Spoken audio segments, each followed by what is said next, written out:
Assalamualaikum. Kali ini di materi PKN kelas 8 minggu keempat akan dibahas mengenai kedudukan dan fungsi Undang-Undang Dasar 1945. Sebelumnya jangan lupa untuk di like, komen, dan juga subscribe supaya channel ini dapat berkembang. Oke, kita lanjut ke pembahasan materinya. Di mana materinya akan dibahas ada dua macam. Yang pertama, kedudukan Undang-Undang Dasar 1945 dan sifat dan fungsi Undang-Undang Dasar 1945. Yang pertama, kedudukan Undang-Undang Dasar 1945. Yang dimana yang pertama ada sebagai hukum dasar. Hukum dasar adalah aturan-aturan dasar yang dipakai sebagai landasan dasar dan sumber bagi berlakunya seluruh hukum atau peraturan perundang-undangan dan penyelenggaraan pemerintahan negara pada suatu negara. Sebagai hukum dasar, UUD 45 merupakan sumber hukum tertinggi dari keseluruhan produk hukum di Indonesia. Produk hukum di bawahnya seperti undang-undang, peraturan pemerintah, peraturan presiden, peraturan daerah, dan sebagainya. Lalu yang kedua ada sebagai norma hukum, di mana Undang-Undang Dasar 45 mempunyai sifat mengikat baik dari setiap warga negara, penduduk, pemerintahan, bahkan sampai pada lembaga masyarakat maupun negara. Selain itu, dalam norma hukum, UUD 45 itu bukan hanya sebagai dasar negara saja, melainkan garis besar dalam penyelenggaraan yang harus dilaksanakan. Lalu yang kedua ada sifat dan fungsi Undang-Undang Dasar 1945. Yang dimana ada berdasarkan bentuk atau wujud konstitusi.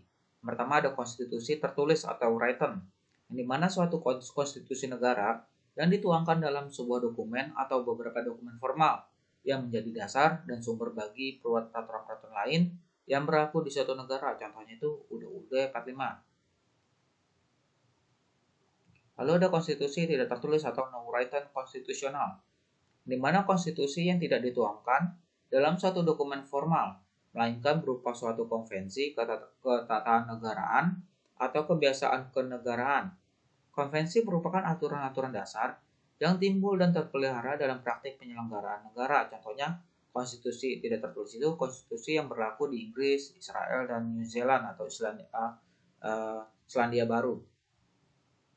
Lalu ada contoh konvensi yang berlaku di Indonesia atau aturan yang tidak tertulis di Indonesia. Contohnya pertama, pidato kenegaraan Presiden pada tiap tanggal 16 Agustus memberikan laporan pelaksanaan tugas pemerintahan dalam tahun anggaran. Kedua, praktik MPR atau Majelis Permusyawaratan Rakyat mengenai pengambilan keputusan secara musyawarah untuk mencapai mufakat. Lalu ketiga, pada setiap minggu pertama bulan Januari, Presiden selalu menyiapkan penjelasan terhadap RUU APBN. RUU itu rancangan undang-undang, APBN itu anggaran pemerintahan belanja negara. Yes, kurang lebih seperti itu. Nggak saya lupa penjelasannya. Lalu berdasarkan kriteria, cara, dan prosedur perubahannya. Yang pertama ada konstitusi fleksibel. Adapun ciri-cirinya elastis, yang dimana karena dapat menyesuaikan dirinya dengan mudah, diumumkan dan diubah dengan cara yang sama, seperti undang-undang, otoritas, atau kewenangan parlemen tidak terbatas. Dua, ada konstitusi rigid. Ciri-cirinya itu mempunyai kedudukan dan derajat yang lebih tinggi dari peraturan perundang-undangan yang lain. Hanya dapat diubah dengan cara yang khusus atau istimewa, atau dengan persyaratan yang berat. Dengan kata lain, di dalam konstitusi disebutkan penghalang formal untuk merubah konstitusi. Lalu berdasarkan nilai atau tingkat kedudukan, ada konstitusi derajat tinggi, di mana maksudnya konstitusi yang mempunyai kedudukan tertinggi dalam negara.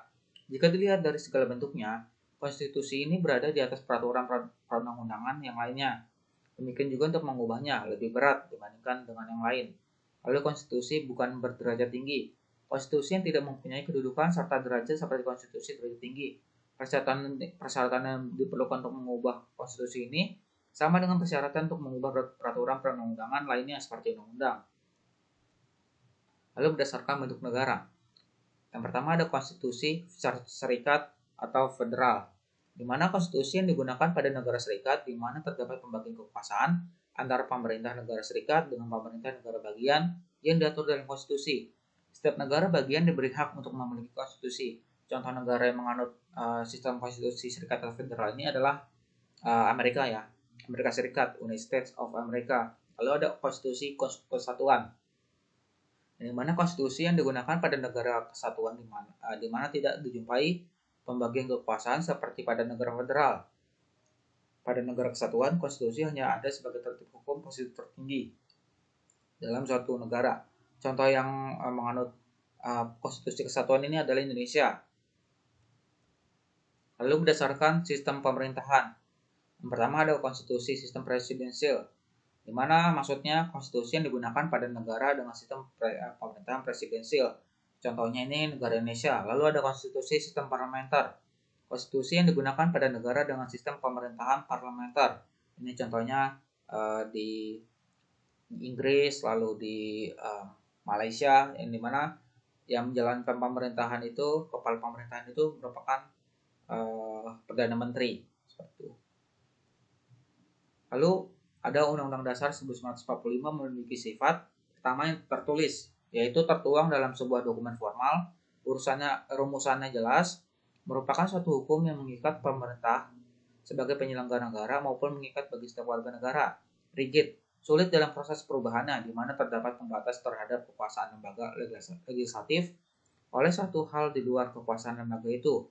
Prosedur perubahan UUD 45 diatur dalam pasal 37 UUD 45, di mana selain itu ciri-ciri kerigidan UUD 45 antara lain mempunyai kedudukan dan derajat yang lebih tinggi daripada peraturan perundang-undangan yang lain, hanya dapat diubah dengan cara yang khusus atau istimewa, atau dengan persyaratan yang berat, sebagaimana diatur dalam pasal 37 UUD 45. Lalu ada singkat dan supel, di mana UUD 45 itu bersifat singkat, karena memuat aturan-aturan pokok, terdiri dari 16 bab, dari bab 1 sampai pasal 37, 3 pasal aturan peralihan, dan 2 aturan tambahan. Di mana bersifat supel itu karena didasarkan pada kenyataan bahwa masyarakat itu terus berkembang dan dinamis. Negara Indonesia akan terus tumbuh dan berkembang seiring dengan perubahan zaman. Oleh karena itu, bangsa Indonesia harus tetap menjaga supaya sistem undang-undang dasar itu tidak ketinggalan zaman, lalu berderajat tinggi atau tertib hukum tertinggi di Indonesia. UUD 45 itu menjadi hukum positif tertinggi di Indonesia yang menjadi dasar dan sumber untuk mengatur segala aspek kehidupan negara yang akan lebih lanjut diatur dalam peraturan perundang-undangan lain yang berada di bawah UUD 45. Lalu ada fungsi UUD 45. Yang pertama, adanya dasar hukum bagi suatu negara tentunya memiliki fungsi penting bagi negara tersebut. Lalu fungsi lain dari UUD 45 itu sebagai alat kontrol. Yang dimaksud dengan alat kontrol di sini adalah UUD 45 itu sebagai pengontrol norma-norma hukum yang lebih rendah. Fungsi lainnya yaitu sebagai penentu hak dan kewajiban negara, aparat negara, dan seluruh warga negara Indonesia. Jadi segitu aja untuk materinya. Jadi ada kedudukan dan fungsi UUD 45. Nah, saya rangkum aja secara pembahasannya tadi, di mana kedudukan UUD 45 itu ada hukum dasar, lalu sebagai norma hukum, yang dimana kalau sebagai hukum dasar itu menjadi landasan atau sumber dari segala hukum atau peraturan perundang-undangan yang ada di Indonesia. Lalu kalau sebagai norma hukum itu yang dimana sifat itu mengikat, memaksa semua orang yang ada di negara Indonesia, baik itu masyarakat sipil yang biasa atau maupun pemerintahan negara. Lalu kalau dari sifat dan fungsi UUD 45, kalau sifatnya ada berdasarkan bentuk atau wujudnya, ada berdasarkan kriteria, cara, dan juga prosedur perubahannya, lalu ada berdasarkan nilai atau tingkat kedudukannya, dan ada berdasarkan bentuk negaranya, di mana masing-masing sifatnya itu memiliki beberapa macam sifatnya atau golongannya dalam hal konstitusinya. Nah, lalu juga ada fungsinya, ada yang tadi terakhir ini sebagai dasar hukum dan juga sebagai alat kontrol. Nah, seperti itu.